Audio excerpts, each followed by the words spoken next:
Alrighty, welcome back, boys and girls. It's your main math man, Mr. Shank, coming to you live from Mayfield.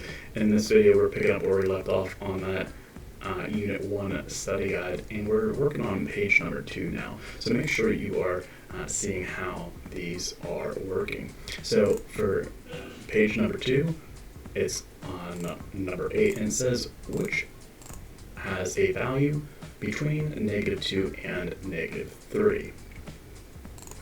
So what you want to do with this is you want to make sure that you can use that square roots list that I have sent out. And what you can do is you can look at each of these square roots, and again, you can line it up and say, okay, I'm looking to see the two perfect squares that the square root of -24 goes between. So I'd say, okay, I know that 24 is going to be less than these numbers, so I need to go the whole way down and say, all right, I know that 24 is between 16 and 25, but I'm looking at the result. So I'm looking at the square root of 24 would go between 4 and 5, because those are the two consecutive integers we're looking for. Because we're saying, okay, what value goes between -2 and -3? However, we're saying that this -24 or negative square root of 24 does not go between those numbers. And also too, you can use your Desmos calculator, check and see, hey, what does that value go between? It would be just below -5, but just above -4. For that next one, we have negative square root of 8, so that's going to be a little bit further down. We have square root of 4 and square root of 9. It would go between those two numbers, but the two consecutive integers that it goes between is -2 and -3, which is what we're looking for. And what we can do is maybe put a check mark by it just in case, and we'll come back to it. Let's check these other ones though. So even though it says -2, -3 for these values, hey, when we take the square root of them, those are going to go between -1 and -2 as our consecutive integers. So both of those values are not going to be between -2 and -3. And you can always use that number line and compare your values using that Desmos calculator.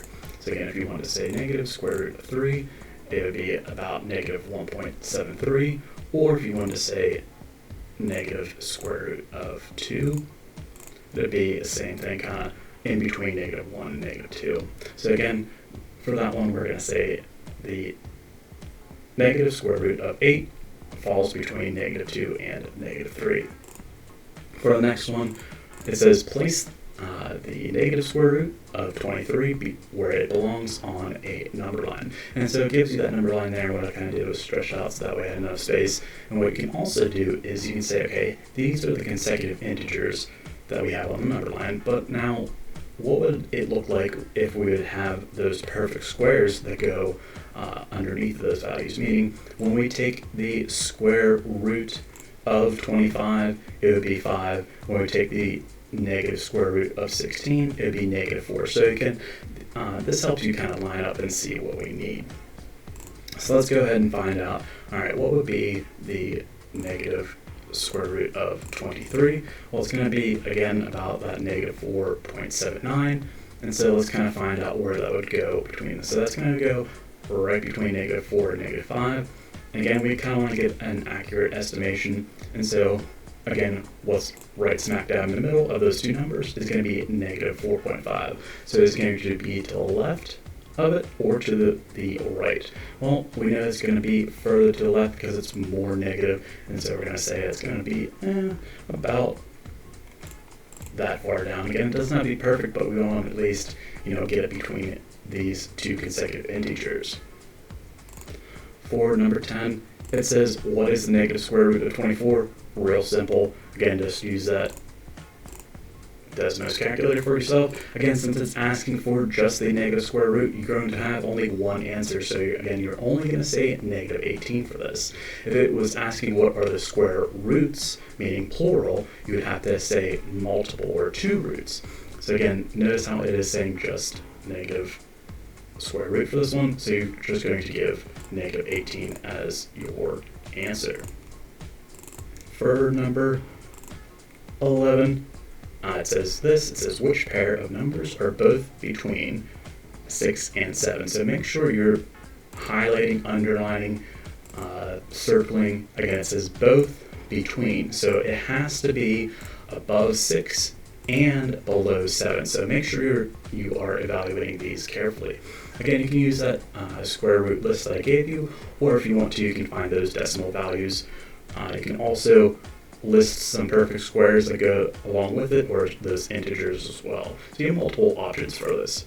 So what I'm going to do is I'm going to actually, similar to that page one, I'm going to change these so that way it's just some decimals that we have. So I'm going to say, all right, I have a negative square root of, or excuse me, just a positive square root of 30. It's going to be about 5.47. And then what's my other value? I have square root of 42. So for this first choice, we're saying, all right, is 5.47 and 6.48, are those both between 6 and 7? We know that is false.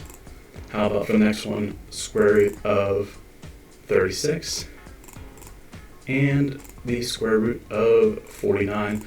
A lot of people are going to say that this is your answer. However, we're saying it has to be between. It falls on 6 and 7. However, we're saying it has to be between, so it is not our answer. Moving on, we have the square root of 37 is about 6.08, and what about the next value? It has square root of 50. That's just going to be a little bit above 7, so we know that since even though the 1 is between 6 and 7, we're looking for both of these. So process of elimination, we're left with this last one, so let's just double check to make sure it is accurate. So we say, all right, square root of 42, all right, that's between 6 and 7, and the square root of 48 is also between 6 and 7, and so we can say, hey, we know that one is true.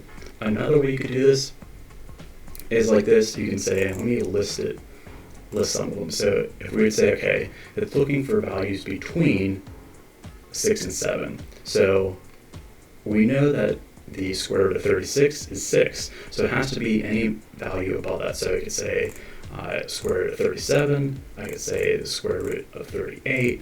I could say the square root of 39. So on and so forth. I can go, each of those values is going to be between 6 and 7. However, where are we going to stop at? Let's find out. So I keep going. Again, I can count up, kind of getting the hang of this, these values in here. So again, it's still, each of these values is between that 6 and 7. Let's keep going.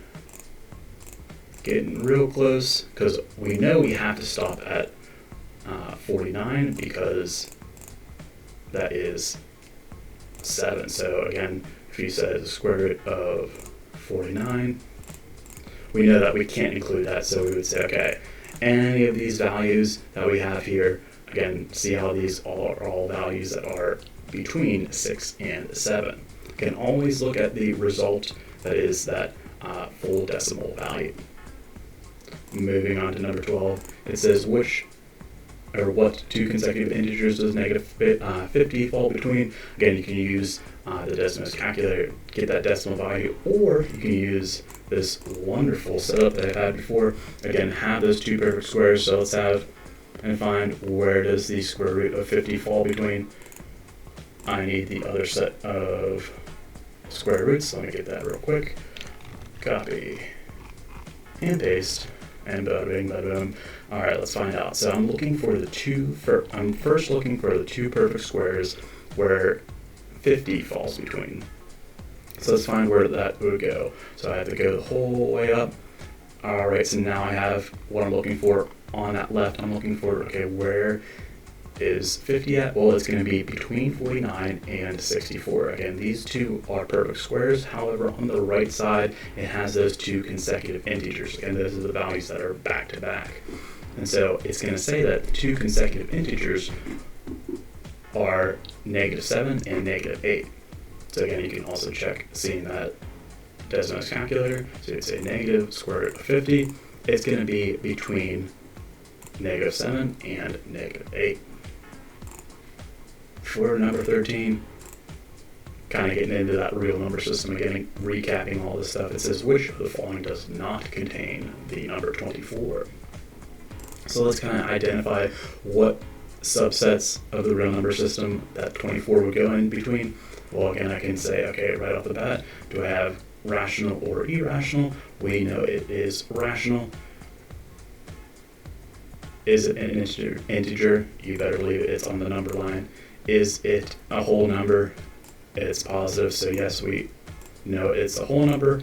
And is it a natural number? We can count it, and hopefully so can you. And so we know that, hey, of these real number system subsets, we know that the only one that we can't have is the irrational. So we're going to say for this one, let me actually highlight it so I know which answer I'm picking.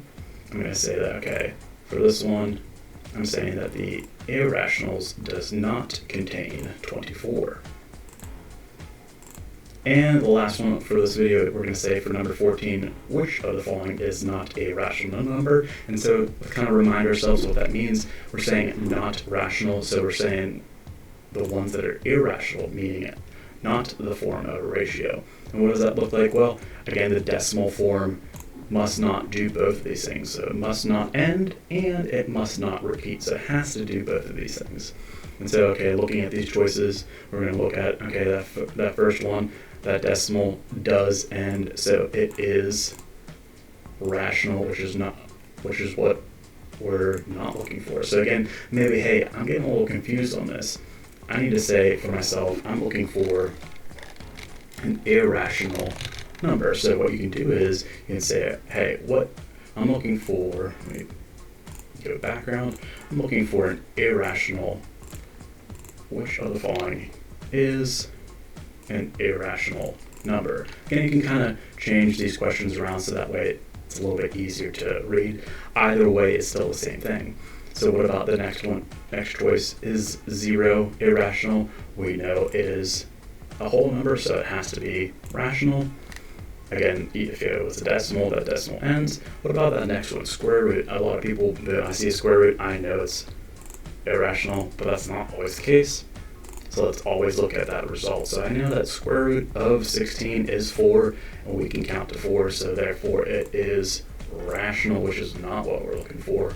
However, for this last one, square root of 13, that's a square root of a prime number. That decimal does not end, it does not repeat, so therefore it is irrational. As always, make sure you are checking these out and super slamming that subscribe button.